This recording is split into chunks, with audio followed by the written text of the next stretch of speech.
Finally நம்ம தளபதி விஜய் அவர்களுடைய ஜனநாயகன் படத்துக்கு ஒரு சந்தோஷமான செய்தி கிடச்சிருக்கு அப்படி தான் சொல்லியாங்கணும். ஸோ எஸ், இது வரைக்கும் பார்த்தீங்கன்னா ஜனநாயகன் படத்தோட கேஸோடைய ஹியரிங் வந்து பார்த்திங்கன்னா போஸ்ட்போண்ட் ஆகிட்டே போயிட்டு இருந்துச்சு. ஸோ இந்த நிலையில் நம்ம சுப்ரீம் கோர்ட் வந்து பார்த்திங்கன்னா ஜனவரி 15 ஜனநாயகன் கேஸை எடுத்து விசாரிக்கலாம் அப்படிங்கிற பிளானில் இருந்திருக்காங்க. ஸோ இந்த நியூஸ் வந்து பார்த்திங்கன்னா நாளைக்கு இல்லை நாளான்னைக்குள்ளே மோஸ்ட்லி கன்ஃபார்ம் வந்து ஆயிரும். ஏன் இன்னும் கன்ஃபார்ம் ஆகலை அப்படின்னா உங்களுக்கு மித்த கேஸ் எல்லாத்தையும் பார்த்துட்டு எந்த கேஸுக்கு ஃபஸ்ட் ப்ரியாரிட்டி கொடுக்கலாம் அப்படிங்கிறத பார்த்துட்டு தான் வந்து ஃபைனலைஸ் பண்ணுவாங்க டேட்டை. பட் இப்போதைக்கும் ஜனவரி 15 இந்த கேஸை விசாரிக்கலாம் அப்படிங்கிற பிளானில் இருக்காங்க. ஸோ இப்போ நிறைய பேருக்கு வந்து ஒரு கேள்வி வந்து வரலாம், ஜனவரி 15 சுப்ரீம் கோர்ட் லீவு, எப்படி இந்த கேஸ் எடுத்து வாதாடுவாங்க அப்படின்னு நீங்கள் கேட்டிங்கன்னா, ஆக்சுவலி அன்றைக்கி சுப்ரீம் கோர்ட் லீவு தான். பட் நம்ம ப்ரொடக்ஷன் டீம் வந்து என்னென்னா எஸ்பிஎல் அப்படிங்கிற ஒரு விஷயம் வந்து அப்ளை பண்ணிக்காங்க. இது வந்து எதுக்கு அப்ளை பண்ணுவாங்க அப்படின்னா, எங்கள் கேஸை கொஞ்சம் அர்ஜென்ட்டாக பாருங்கள், கொஞ்சம் எமர்ஜென்சி கேஸ் அப்படின்னா இந்த விஷயம் வந்து அப்ளை பண்ணுவாங்க.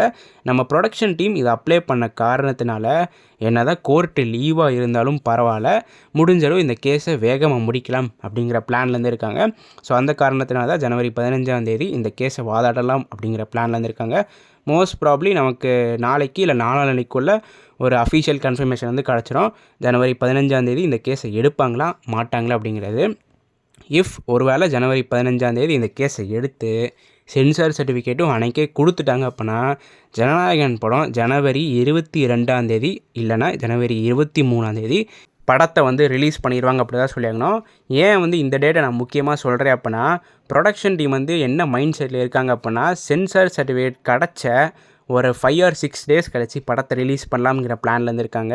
ஏன்னா உங்களுக்கு வந்து அந்த 5 or 6 டேஸ்க்குள்ளே ஓவர்சீஸில் இருக்கிற டிஸ்ட்ரிபியூட்டர்ஸ், தமிழ்நாடு டிஸ்ட்ரிபியூட்டர்ஸ், அது மட்டும் இல்லாமல் உங்களுக்கு ரெஸ்ட் ஆஃப் இந்தியாவில் இருக்கிற எல்லா டிஸ்ட்ரிபியூட்டர்ஸுமே ப்ராப்பராக ஜனநாயகனுக்கு ஸ்க்ரீன்ஸில் அலோகேட் பண்ணி புக்கிங்கில் ஓப்பன் பண்ணோம். ஸோ அதுக்கு வந்து பார்த்திங்கன்னா கண்டிப்பாக நிறையா டைம் வந்து இருக்கும். ஏன்னா உங்களுக்கு அந்த டைமில் வந்து பார்த்திங்கன்னா மங்காத்தா வர ரீரிலீஸ் பிளான் வந்து பண்ணுறாங்க. ஜனநாயகன் வந்துச்சுன்னா மங்காத்தா ரீரிலீஸ் பிளான் என்ன பண்ண போகிறாங்கன்னு தெரில. பட் நம்ம பார்ப்போம், ஒரு வேளை சென்சார் சர்டிஃபிகேட் கிடச்சிருச்சு அப்படின்னா நம்ம மங்காத்தா ரீரிலீஸ் பற்றி பேசலாம். ஸோ இப்போதைக்கு வந்து பார்த்திங்கன்னா இஃப் ஜனநாயகன் படம் ஜனவரி 22 இல்லை 23 ரிலீஸ் ஆகுன்னு வைங்களேன், அந்த தேதிக்கு வந்து பராசக்தி படம் ஓடிட்டுருக்கோம். அது மட்டும் இல்லாமல் உங்களுக்கு ஜீவா அவர்களுடைய படம் வந்து ஓடிட்டுருக்கோம். நம்ம கார்த்தி அவர்களுடைய வாவாத்தியார் படம் வந்து ஓடிட்டுருக்கோம். ஸோ அப்படி கீழே உங்களுக்கு ஸ்க்ரீன்ஸ் வந்து அலோகேட் பண்ண ரொம்ப டைம் வந்து எடுப்பாங்க. ஜனநாயகனுக்கு எவ்வளோ கொடுக்கலாம், மித்த படத்துக்கு எவ்வளோ கொடுக்கலாம் அப்படின்னு.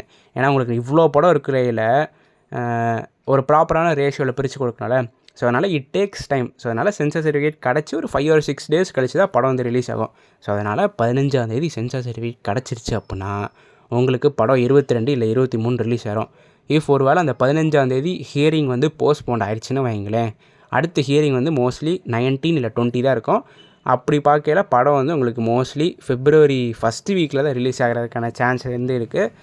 பார்ப்போம். ஜனவரி 15 கண்டிப்பாக இந்த கேஸ் வந்து எடுத்து வாதாடி சென்சார் சர்டிஃபிகேட் கிடைக்கும் அப்படின்னு நான் வந்து கடவுள்கிட்ட வேண்டிக்கிறேன். ஸோ உங்களுக்கு என்ன தோணுது அப்படிங்கிறத மறக்காமல் கீழே இருக்கிற கமெண்ட் பாக்ஸில் பதிவு பண்ணுவோங்க. இந்த வீடியோவில் தான் இந்த வீடியோ நான் இதோட முடிச்சுக்கிறேன். அடுத்த வீடியோவில் சந்திக்கும் வரை நான் உங்கள் NK. நன்றி, வணக்கம்.